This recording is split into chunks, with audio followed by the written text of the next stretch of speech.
Hello दोस्तों, कैसे हैं आप सब। आज हम लोग बात करेंगे एरिया ऑफ ट्रायंगल, त्रिभुज का क्षेत्रफल हम लोग कैसे निकालते हैं। और ये क्वेश्चन बराबर सीटेट में आता भी है और कोई भी कॉम्पिटिटिव एग्जामिनेशन में काफ़ी आता है। तो चलिए हम लोग बात करते हैं कि त्रिभुज का क्षेत्रफल कैसे निकालेंगे। और त्रिभुज का क्षेत्रफल निकालने के लिए हम 2-3 मेथड्स का इस्तेमाल कर सकते हैं।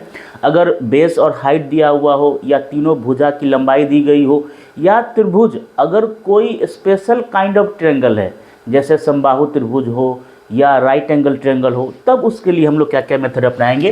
तो अगर हम ये देखते हैं कि अगर सिंपल कोई ट्रायंगल अगर दिया गया है, सिंपल कोई एक ट्रायंगल आपके पास दिया गया है कि ए बी सी एक ट्रायंगल है। सपोज कि ए बी सी एक ट्रायंगल है, ट्रायंगल ए बी सी एक ट्रायंगल है, जिसमें इसको हम लोग क्या बोलते हैं, आधार, है ना। इसको हम लोग क्या बोलते हैं, आधार, जिसको हम लोग बी से डिनोट कर रहे हैं। आधार को हम लोग बी से डिनोट कर रहे हैं। और ये इस ट्रायंगल का हाइट दिया गया है। एक बात ध्यान रखना है कि हाइट जो होता है हमेशा परपेंडिकुलर डिस्टेंस होता है। सपोज कि ये ट्रायंगल अगर कुछ इस तरीके का होता, ट्रायंगल कुछ इस तरीके का होता, तो हाइट हमेशा ये सामने वाली भुजा पे जो हम लंब डालते हैं, जो परपेंडिकुलर डिस्टेंस होता है, वही उसका हाइट होता है। तो ये इसका हाइट हो जाएगा, है ना, ये बेस हो जाएगा। तो हाइट हमेशा ही परपेंडिकुलर होता है, इसको हमें ध्यान रखने की आवश्यकता है। तो सपोज ये बेस है और ये हाइट है, ये बेस है और ये हाइट है। तो अगर ये एक बेसिक कंडीशन है कि किसी भी ट्रायंगल में अगर बेस दिया गया हो और उसका हाइट दिया गया हो। अब जरूरी नहीं कि बेस यही हो, हाइट कौन सा, अगर सपोज हम ये बेस लेंगे तो हमारा ये हाइट हो जाएगा। उस बेस पर सामने वाली भुजा से जो परपेंडिकुलर डाला जाता है वही उसका हाइट होता है। तो ये अगर परपेंडिकुलर ये होगा तो ये हाइट हो जाएगा।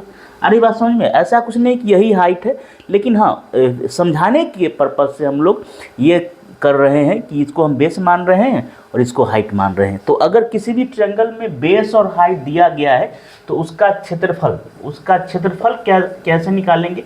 उसका फॉर्मूला होता है half into base into height, half into base into height. ये एक बेसिक फॉर्मूला है किसी भी ट्रायंगल का क्षेत्रफल निकालने के लिए। और इसका यूनिट स्क्वायर कहने का मतलब है कि अगर डिस्टेंस जो हमारा माप है वो सेंटीमीटर में है तो सेंटीमीटर स्क्वायर, मीटर में है तो मीटर स्क्वायर, मिलीमीटर में है तो मिलीमीटर स्क्वायर। क्योंकि एरिया है तो एरिया हमेशा मल्टीप्लाई होता है, तो जो भी यूनिट होगा, जो भी इसका, सपोज अगर ये भी सेंटीमीटर में है, ये भी सेंटीमीटर में है, तो एरिया निकालने के बाद उसका यूनिट क्या होगा, सेंटीमीटर स्क्वायर। पहली बात। दूसरी बात हमें ये ध्यान रखना है कि हमेशा डायमेंशन को एक रखना है। अगर ये सेंटीमीटर में दिया हुआ है और हाइट मीटर में दिया हुआ है, तो या तो मीटर को सेंटीमीटर में कन्वर्ट कर लेंगे या तो सेंटीमीटर को मीटर में कन्वर्ट कर लेंगे। और हम लोग रिलेशन जानते हैं कि 1 मीटर इक्वल्स टू कितना होता है, 100 सेंटीमीटर। इस रिलेशन से हम लोग उसको कन्वर्ट कर लेंगे। तो ये एक बेसिक कंडीशन है कि अगर किसी भी ट्रायंगल का हमें बेस दिया हुआ हो, आधार दिया हुआ हो और उसकी ऊंचाई दी गई हो, तो उसका हम एरिया निकाल सकते हैं। चलिए एक क्वेश्चन हम लोग इस पे देखते हैं, एक क्वेश्चन बनाते हैं। सपोज करिए